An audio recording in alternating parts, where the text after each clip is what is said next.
One of the most challenging things that happens in a household when you have a child suffering from an eating disorder and a parent that is feeling so frustrated and overwhelmed is when the parent says, I don't understand. Why can't you just eat the food and let's move on?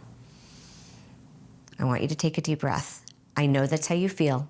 I know that you don't get this whole thing, and I know you just want them to eat. And it's really important to understand that this is not just about the food and eating, it's about all the emotions underneath.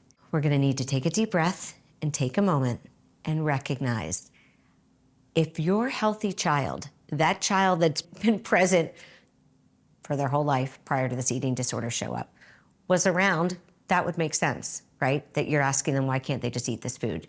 But what you have in front of you is you have a child with an eating disorder, and actually, it's the eating disorder that you are spending lots of time talking to. And we don't have any patience for that. So we need to understand that your child is taken over by that. So we're gonna do whatever we can to squash that eating disorder, to not give that eating disorder any room and any space to be living in your household. And how do we do that? We simply set clear boundaries around it. We take away its power.